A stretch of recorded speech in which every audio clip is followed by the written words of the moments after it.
Salam sejahtera saudara-saudara. Bagaimana kabarnya? Saya berharap saudara semua tetap penuh semangat dan sukacita karena kekuatan yang dari Tuhan. Bagaimanapun suasana yang tengah kita hadapi. Saya ingin mengajak saudara-saudara merenungkan Mazmur 80, khususnya ayat keempat. Ya Allah, pulihkanlah kami, buatlah wajahmu bersinar, maka kami akan selamat. Ayat 8, ya Allah semesta alam, pulihkanlah kami, buatlah wajahmu bersinar, maka kami akan selamat. Juga ayat yang ke-20, ya Tuhan Allah semesta alam, pulihkanlah kami, buatlah wajahmu bersinar, maka kami akan selamat. Mazmur ini dibagi atas 3 bagian, masing-masing ditutup dengan seruan permohonan yang sama, pulihkanlah kami, buatlah wajahmu bersinar, maka kami akan selamat.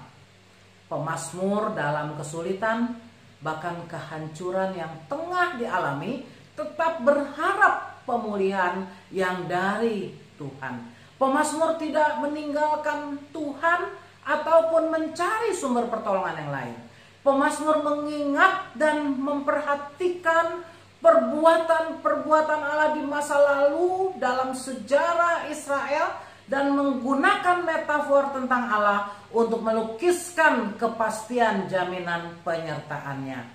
Pemazmur menyatakan permohonannya kepada Allah yang adalah gembala, sekaligus raja yang bertahta di atas kerubim, Allah yang berdaulat penuh atas hidup Israel, dan tidak ada pertolongan selain dari Allah. Pemazmur juga menggunakan metafor pohon anggur untuk menggambarkan bagaimana Tuhan telah melepaskan Israel dari perbudakan Mesir dan membawa serta menanam mereka di tanah perjanjian supaya mereka tumbuh subur dan berkembang. Mazmur ini mau menyampaikan pesan, apapun yang terjadi dalam hidup kita, jangan pernah kita meragukan kasih dan kesetiaan Tuhan. Walaupun penderitaan terkadang Tuhan izinkan menimpa kita, Ia tetap gembala umatnya masa kini.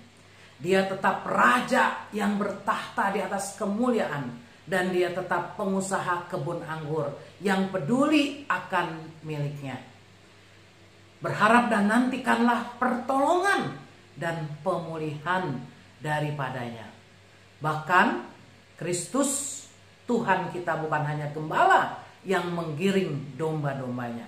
Ia bahkan telah menyerahkan nyawanya untuk menyelamatkan domba-dombanya. Mari kita terus berharap akan pemulihan Tuhan dalam hidup pribadi kita, dalam hidup gereja kita, juga pemulihan bagi masyarakat, bangsa, dan negara kita. Saudara-saudara, dalam biografi George Friedrich Handel, Newman Flower, sang penulis, mengungkapkan kisah Handel yang berada di titik terendah dalam hidupnya. Handel, komponis besar dunia, pernah terlilit hutang dalam jumlah yang sangat besar pada tahun 1740 hingga terancam akan dipenjarakan oleh pihak kreditur. Padahal saat itu Handel tengah menderita kelumpuhan pada tubuh bagian kanannya akibat stroke, serta penglihatannya mulai kabur.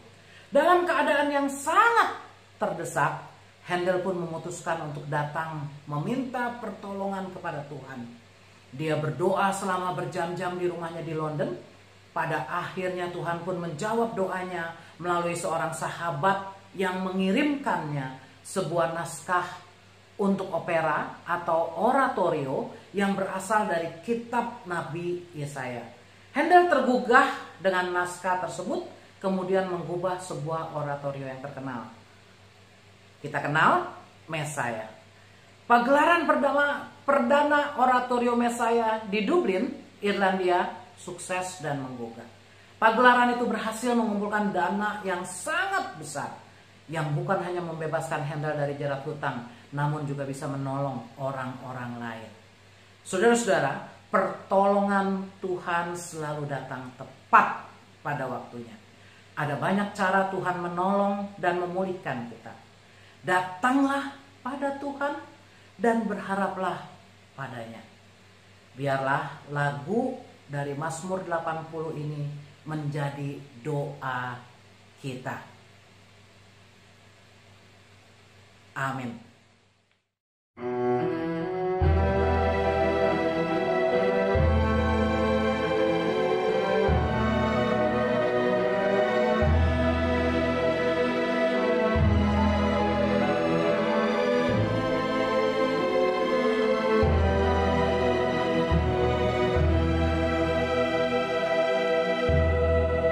Ya Tuhan alam semesta, buat wajah-Mu bersinar, pulihkan kami ya Tuhan, sehingga kami selamat. Ya Tuhan alam semesta, buat wajah-Mu bersinar, pulihkan kami ya Tuhan, sehingga kami selamat. Sendengkanlah telinga-Mu, Tuhan Gembala Israel, Kau yang menggiring Yusuf sebagai kawanan domba. Tampil bersinarlah Tuhan yang duduk atas kerubim, tunjukkanlah kuasa-Mu, datang selamatkan kami. Ya Tuhan alam semesta, buat wajah-Mu bersinar, pulihkan kami ya Tuhan,